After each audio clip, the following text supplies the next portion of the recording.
अस्सलामुअलैकुम। कैसे हैं आप लोग सारे? ठीक हैं? उम्मीद है ठीक होंगे। अच्छा, first of all welcome you all. और इस एक्सटेंसिव कोर्स में जो इट्सी का हमने स्टार्ट करने लगे हैं, ऑलरेडी जो बेसिक चीज़ें हैं वो मैं ऑलरेडी शेयर कर चुका हूँ। जो एक इट्सी का ई रैंक का बेसिक सेशन है वो मैं अपलोड कर चुका हूँ। एडवांस में बना चुका हूँ ई रैंक का, वो भी आप लोगों को मिल जाएगा। और अभी हम एक माइंडसेट लेके चलते हैं कि इट्सी से आप लोगों का माइंडसेट क्या होना चाहिए। कोई भी जो ऑनलाइन बिजनेस है उससे आप लोगों का माइंडसेट क्या होना चाहिए। एक चीज़ आप लोग दिमाग में रखें कि ये कोई फास्ट रूल नहीं है, ये कोई क्विक मनी स्कीम नहीं है कि मैं आपको बताऊंगा तो आप लोग एक दिन में सेल्स आने लग जाएंगे या एक दिन में आप लोगों के पास पैसे आने लग जाएंगे। पूरा एक प्रोसेस है। और जो मैंने अपने लाखों रुपए लगा के यहाँ इट्सी पर बहुत सारी स्ट्रेटजीज बिल्ड की हुई हैं, वो मैं आप लोगों से शेयर लाजमी करूँगा। और जिसमें जो आप लोगों के पास इतने अगर बजट हुआ तो आप लोग भी वो इन्वेस्ट करके वो सारे रिजल्ट्स हासिल कर सकते हैं। लेकिन आप एक चीज़ दिमाग में रखें कि एक मैं आपको एक बेसिक सेगमेंट बताता हूँ एक एंटरप्रेन्योरशिप का या एक बिजनेस का। हमेशा आप लोगों ने अगर बीबीसी ज्वाइन किया हुआ है तो उसमें बहुत सारी जगहों पे ये सुना होगा कि एक जनरल स्टोर होता है, एक निश स्टोर होता है। यानी आप एक जनरल स्टोर ये होता है कि उसमें हर चीज़ मिलती है। ठीक, अब फॉर एग्जांपल ग्रॉसरी से रिलेटेड एक जनरल स्टोर है तो उसमें सारा कुछ मिल रहा होगा।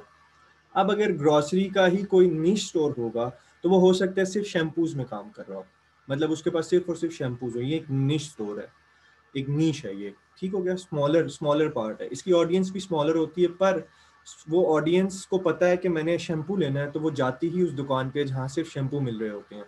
अब बात आती है माइक्रो नीश की, जो मैं जिस पे मुझे मजा आता है काम करने का। इसके सर्च वॉल्यूम्स छोटे होते हैं लेकिन इसकी कन्वर्जन रेट ज़्यादा होती है।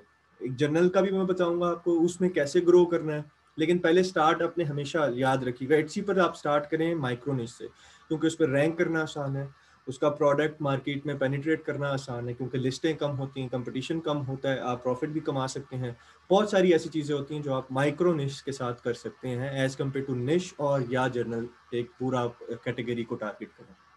अच्छा, अब जैसे मैंने फाउंडेशंस अपना मॉड्यूल 1 बताया था, उसमें मैंने बताया था कि हम बात करेंगे कि प्रॉफिटेबल नीश कैसे फाइंड करनी है। ठीक, मैंने आपको बेसिक बता दिया था कि ई रैंक के अंदर आपने कैसे पेनिट्रेट करना है, कीवर्ड रिसर्च कैसे करनी है।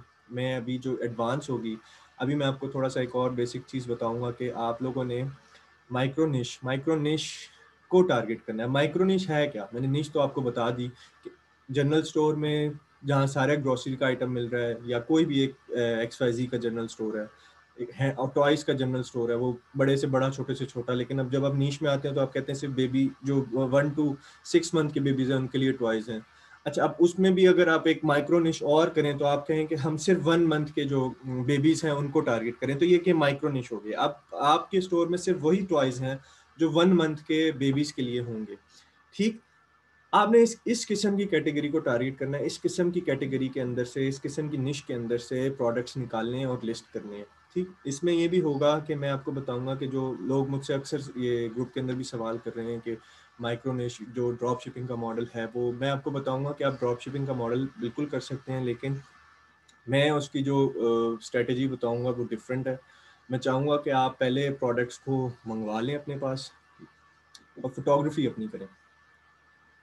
और आप लोगों के लिए जो ड्रॉप शिपिंग का है, अगर आपने अली एक्सप्रेस से ड्रॉप शिपिंग करनी है तो अली ड्रॉप शिप का जो प्लगइन है वो लाजमी अपने सिस्टम्स में डाल लें, और वहाँ से उसकी डिटेल्स वगैरह मिल जाती हैं आसानी से कि ई पैकेट में जा रहा है कि नहीं जा रहा, और बहुत सारे स्टैट्स हैं जो लाइव मिल जाते हैं आपको। लेकिन बहरहाल वो तो अब आगे की बात है। यहाँ आपने सिर्फ माइक्रो निश पे काम करना है। अपने आपकी जो फील्ड है, आप जिस फील्ड में आना चाह रहे हैं, जो आपका इंटरेस्ट है, आया वो टॉयज़ है, आया वो हैंडमेड है, बैग परचेज का है, उसके अलावा आप आर्ट एंड क्राफ्ट में आ रहे हैं, किसी भी चीज़ में आ रहे हैं, आपने उसकी माइक्रो निश में आना है। ठीक, वो ढूंढनी है आपने कि आपने वो तरीके मैं बता दूंगा कि कैसे ढूंढेंगे। वो उस माइक्रो निश में आने का फ़ायदा ये होगा कि हाईली कन्वर्टेबल ऑडियंस होती है। एक तो लॉन्ग टेल कीवर्ड्स होते हैं, पहली चीज़। तो हर कोई जो लॉन्ग टेल कीवर्ड टाइप करके आ रहा होता है उसका मूड होता है कि मैं खरीदूं, वो खरीदने आया होता है। एक जनरल टर्म में आएगा कोई, जैसे फॉर एग्जांपल टॉयज, उसका खरीदने का मूड नहीं है, वो सिर्फ सर्च करने आया है।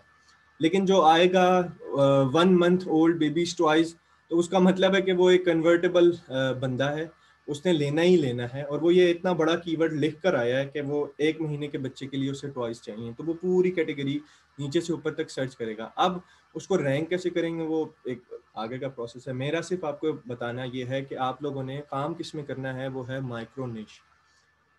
निश में भी नहीं जाना आपने, सेगमेंटेड निश में भी नहीं जाना आपने, जनरल स्टोर की तरफ अभी बिल्कुल भूल जाए। निश फिर आप टारगेट कर सकते हैं, लेकिन पहले आप माइक्रो निश की तरफ आए, थोड़े से सेल्स जनरेट कर लें, उसके बाद आप निश की तरफ आ जाए। ठीक, अच्छा।